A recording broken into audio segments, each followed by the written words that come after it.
Hi Rockstars, this is Beth Azor. I wrote a book called the Retail Leasing Playbook.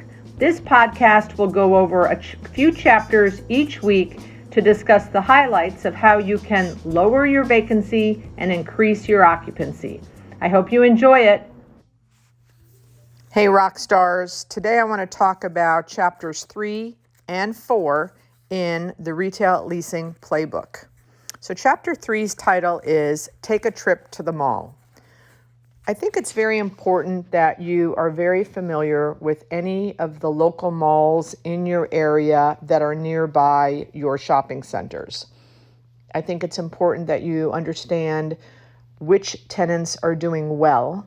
Many times you can look up the per square foot sales and get them maybe off of the internet, but call the general manager of the mall and see if he'll share that information with you.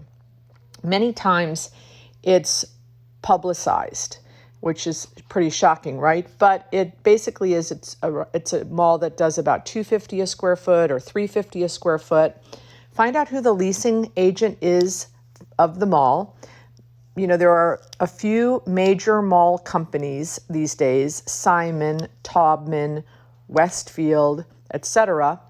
And it's probably a good idea to know who the leasing agent is in the mall in your area. You never know where they might be fully leased or have a waiting list. And if your center is nearby, maybe they can throw off some referrals for some uses that they don't want in the mall.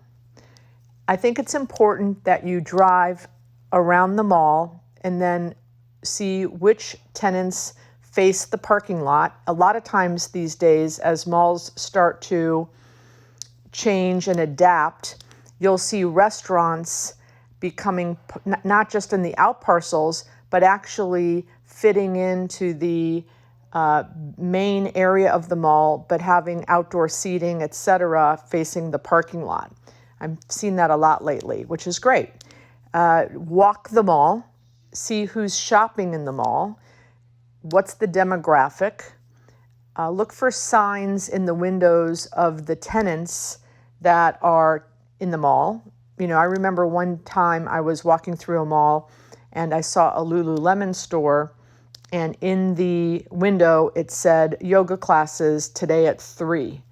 And retailers that are adding experiences like that in their stores are going to be the ones that make it, because experiential retail, as we all know, is the wave of the future. You've got to get people off their couch.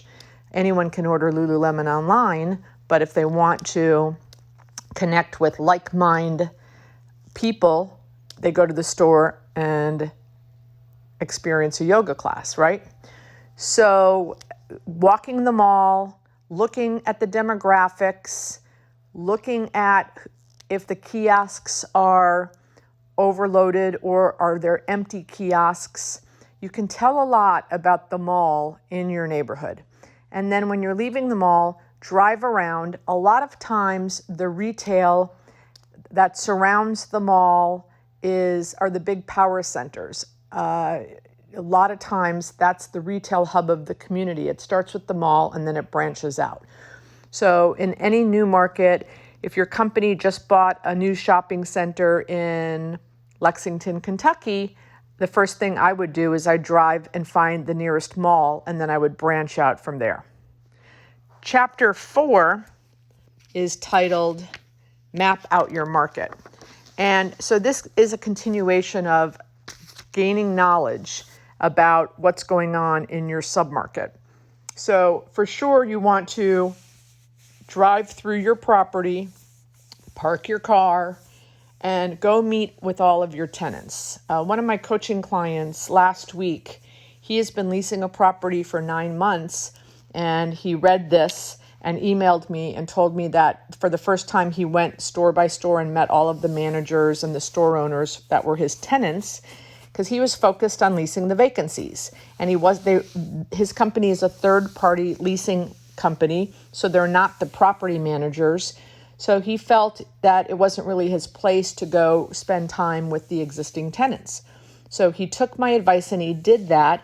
And one of their existing tenants gave him a business card of a friend of a hibachi restaurant that's looking for space. And they have a former Chinese buffet that they might be able to show this guy.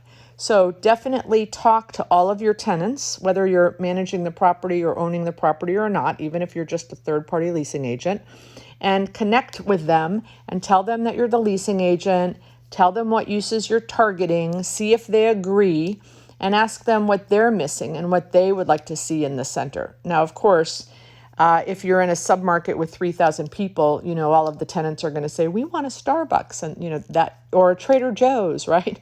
So you will have to communicate the sad news to some of them that you'll try, but it might not be possible for what their desires are. So spend time in the market, learn who the neighboring leasing agents are, the NLAs, because it's very important for you to start reaching out to those people and forming relationships and connections with them. I was driving around one of my properties the other day and drove through a center, and that big new sign was up that said, parking only for this plaza. Don't park here if you are not a shopper at this plaza. So I immediately knew that they're having a parking problem and we need to go canvass that center, because our center, which is two centers away, we have plenty of parking and have no parking problems. So I'm hoping that maybe by me seeing this sign and seeing that there's an obvious problem at this center, maybe I can get someone to relocate that needs more parking and that their center isn't able to accommodate them. Looking for coming soon signs, looking for going out of business signs, looking to see if there's any road work going on and are there any entranceways being closed. Another great opportunity for you to go canvass and say, so I see this road work is, hurting your entranceways. How are you doing? Is your lease coming up anytime soon? Are you happy? Or, it's ways to start dialogue with the retailers in your market.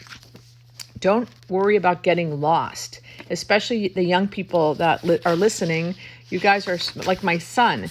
He's so committed and attached to the GPS. I welcome leasing agents to turn the GPS off, drive around, start to learn your instincts.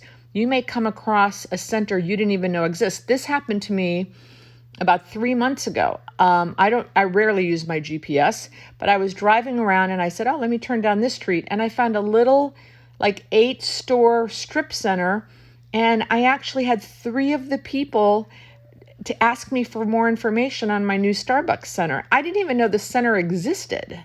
So be good with or be comfortable with getting lost in your market and just driving up and down streets. You never know what you might find out.